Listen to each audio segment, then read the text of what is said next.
What's up again, everybody? I'm Clayton. Welcome back to Ages of Film. Hope you all had an amazing Thanksgiving and ate a bunch of turkey or ham, whichever you prefer. As you can tell by the title, today we're reviewing the movie Gladiator.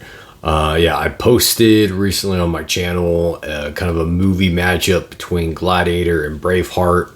Gladiator is the one that won out. It's the one that you guys voted on, so that's what we're reviewing today.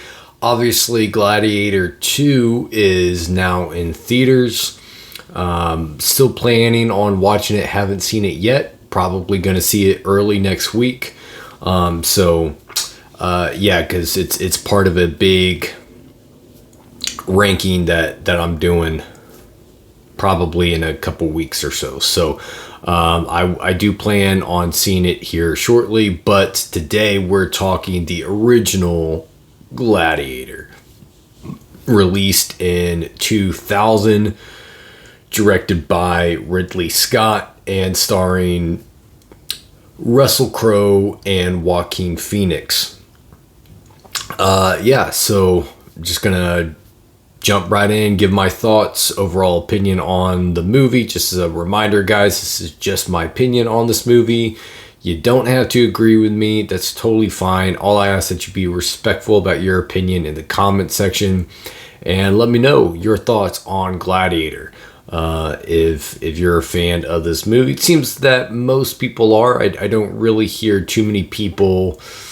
I don't think I've ever met anyone actually that has seen this movie that hated it. I think I've maybe met one person that wasn't necessarily a fan of it, but they didn't hate it. So, let me know your thoughts on Gladiator. So, jumping right in, starting with the positives. And this is basically going to be a review of all positives, because I don't really have much negative to say about Gladiator. This is one of my favorite movies of all time. It has been, I'll just say this. I know I haven't done a top 10 or a top 50 favorite movie of all time ranking yet on my channel, although I might get around to doing that someday. But I'll just say this. Gladiator has been in my top 10 favorite movies of all time for over 10 years now. I would say probably 12 or 13, maybe 14 years that it's been in my top 10 favorite movies of all time. I saw it when I was a kid. I don't know that I quite had the appreciation for it that I came to have later on, and that I certainly do now.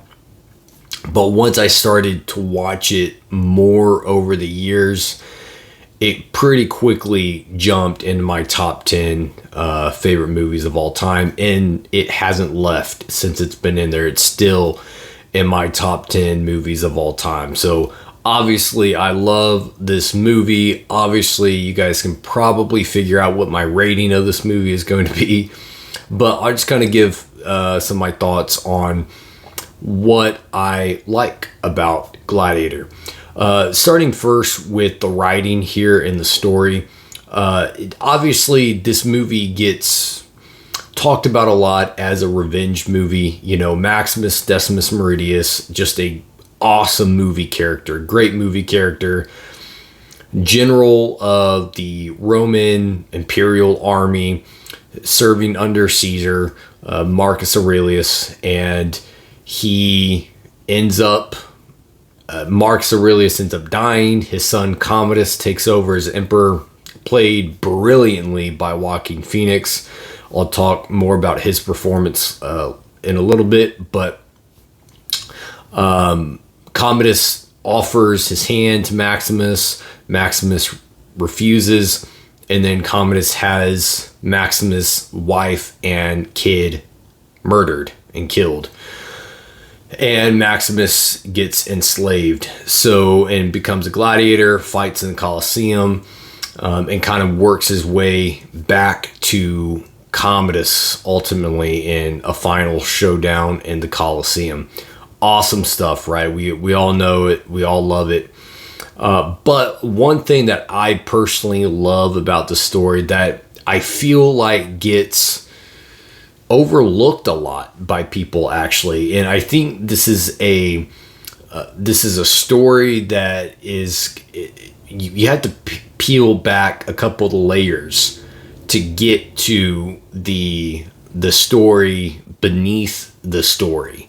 And what I really find what I find so moving about this story is it's really a story about the perfect soldier and why Maximus is the perfect soldier. The movie opens up with Maximus as a soldier on the battlefield. He's leading his army for Marcus Aurelius. It opens up with him as a soldier, and the movie ends with Maximus as a soldier in the battlefield of the Roman Colosseum. His final words to the girl's name. Oh man, I'm you guys know how I am with names. The main female character of this movie, I forget her name in the film, but he asks her, is Lucius safe? And then he tells Quintus to set the slaves free, and he says to give Rome back to the Senate, and he says these are the wishes of Marcus Aurelius, who was Maximus's leader. That's who Maximus served. That's who Maximus swore allegiance to, was to Marcus Aurelius. He was Maximus's emperor.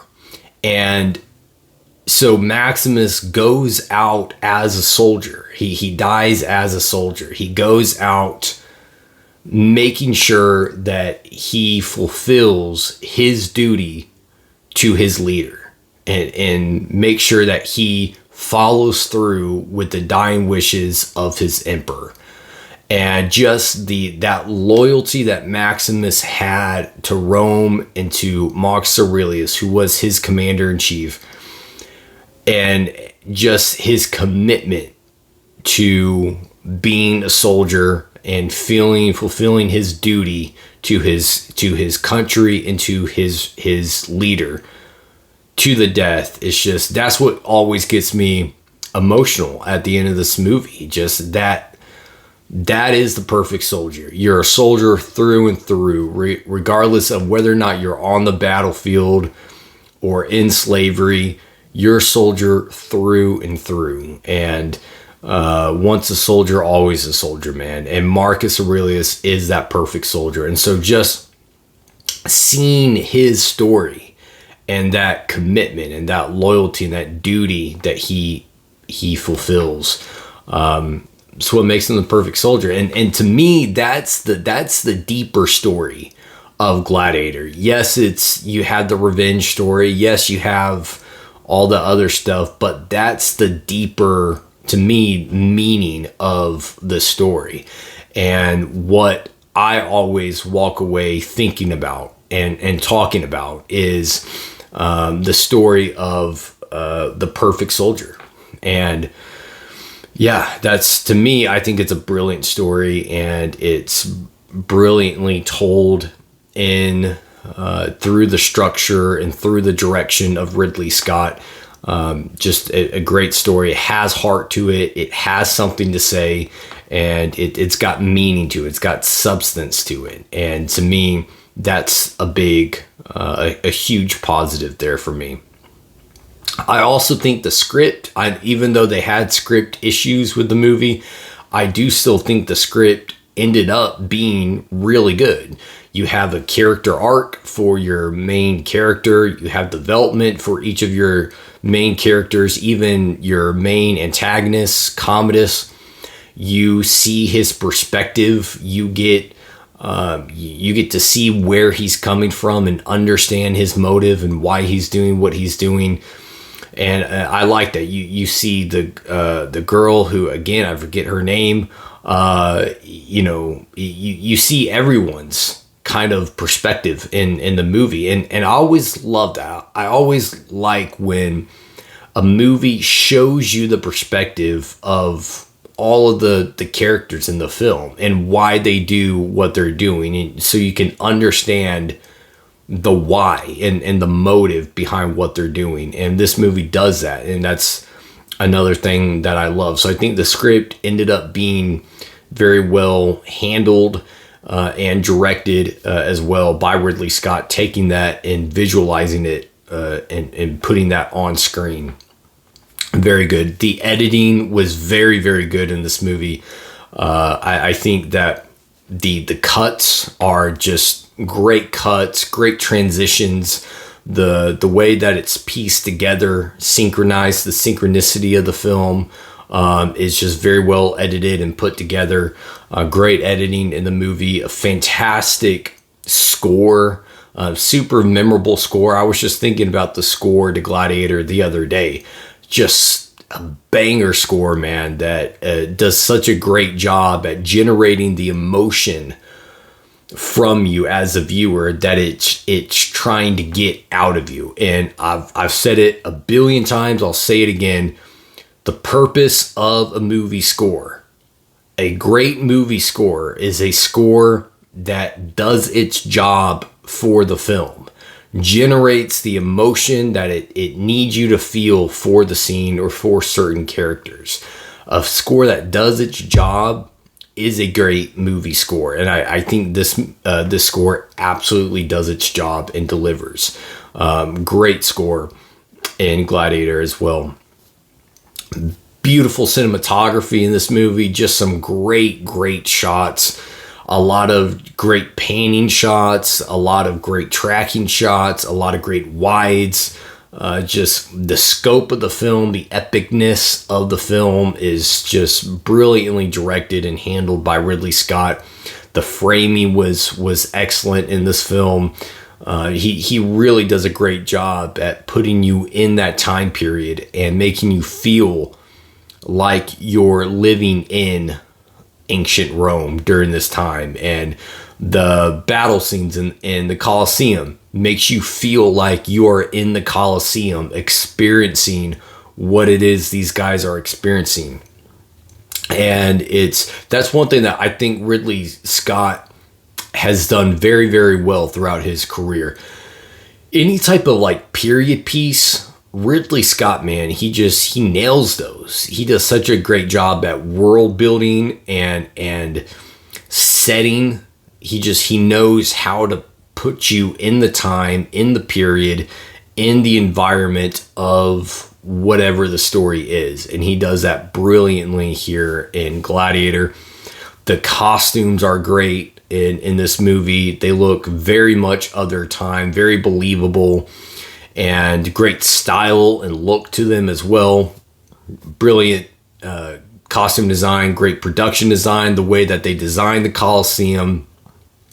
Obviously, it's, just remnants of what it once was. It's, to see it in its former glory and in its full, elegance and beauty. It's just, it's an awesome look, man. And the way that Ridley Scott designs the production here and builds this Colosseum just looks amazing. Great production design by Ridley Scott and his group of crew members. So kudos to them and that department as well.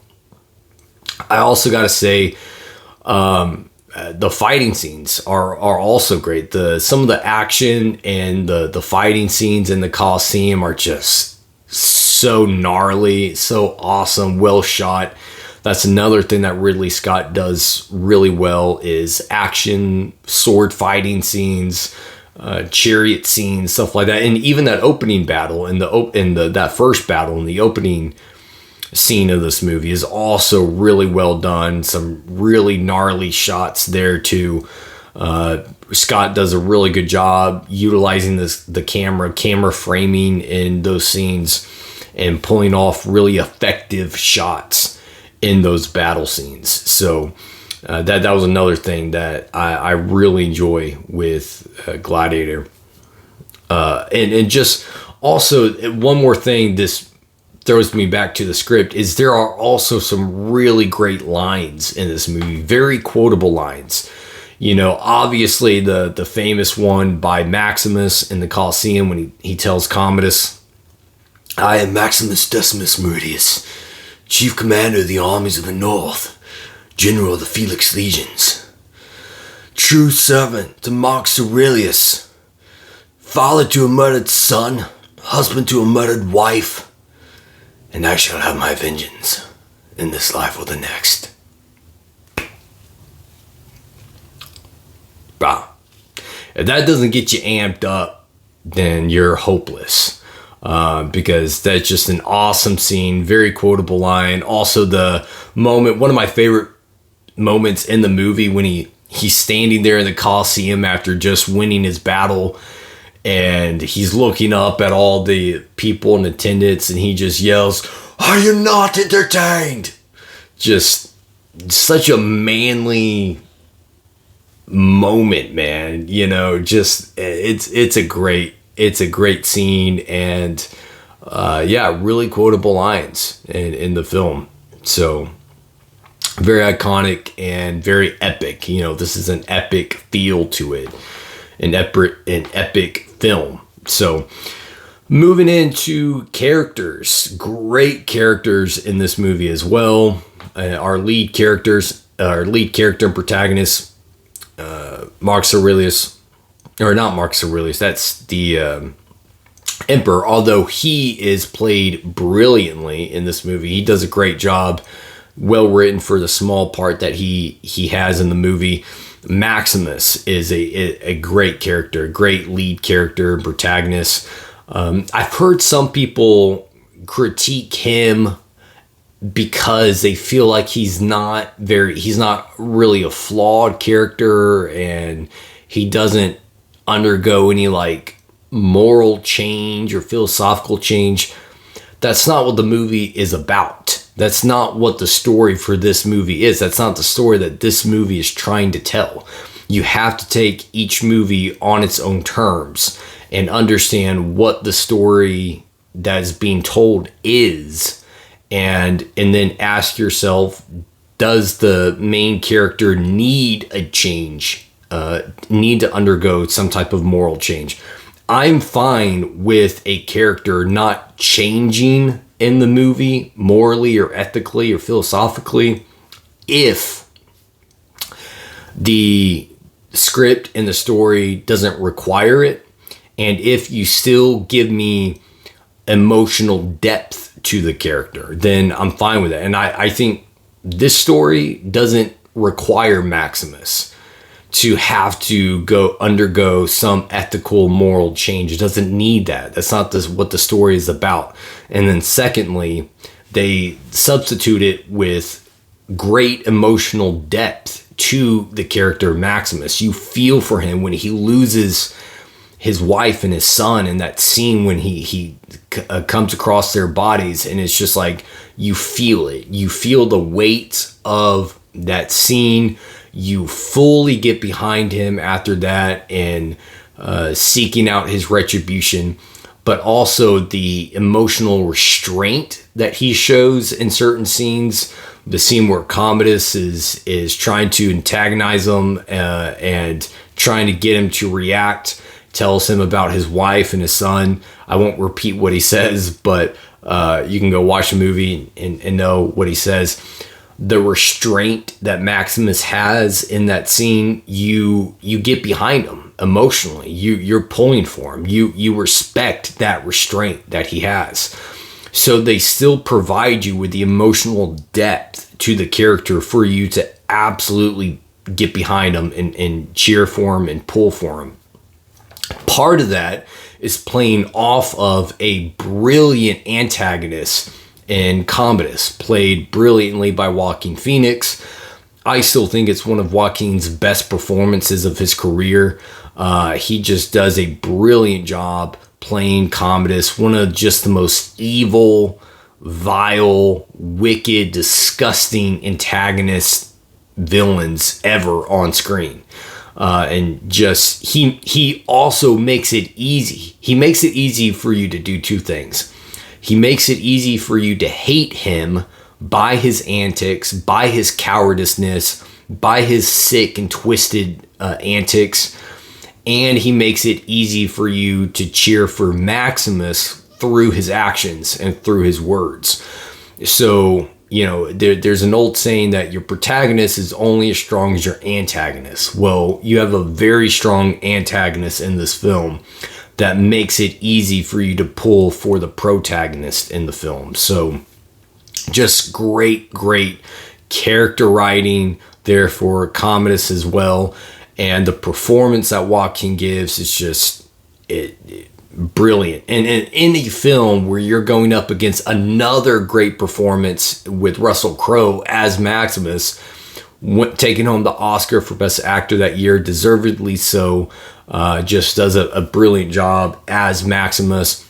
Perfect casting choice for that, because he brings everything that character needs from a performance. He brings the restraint when he needs restraint. He brings the aggression when he needs regression.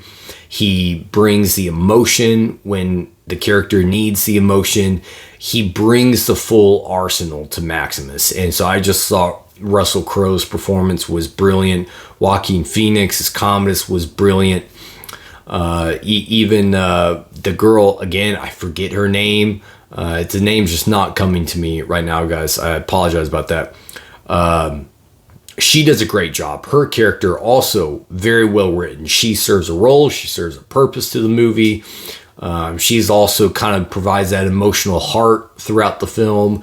Does a great job in her performance. Just all the performances here. The acting is just so good in this movie. Everyone is very believable in their roles. Everyone brings the emotion to the characters. Everyone is hitting their key, and it just makes for a great experience, a great viewing experience, backed by the score and the directing of Ridley Scott. It's just a banger. It's just a banger all the way through. I was going to say one other thing with the Commodus character. I mentioned earlier how the story underneath the service here is a story about the perfect soldier and Maximus. Well, what's the opposite of a soldier? A coward, right? A coward's the opposite of a soldier. And Commodus is that. Commodus is a coward. He's a perfect coward. So his cowardiceness is a perfect tension, and a perfect plot creates a perfect plot for the perfect soldier in Maximus. So the relationship between those two and the contrast between those two heightens the plot and the tension throughout the movie. And that's brilliant writing and brilliant direction and brilliant acting by everyone involved. So that's the other thing I wanted to say there. Overall, guys, it's a great film. It still holds up. It still looks epic. It still feels epic. It's super rewatchable. It's very much entertaining. The pacing is brilliantly handled as well. It just goes by because I'm fully invested all the way through. It's a masterpiece. It's an absolute masterpiece. I don't have any negatives with this film, guys. I really don't. There's nothing about this film that I would change. I think everything serves a purpose.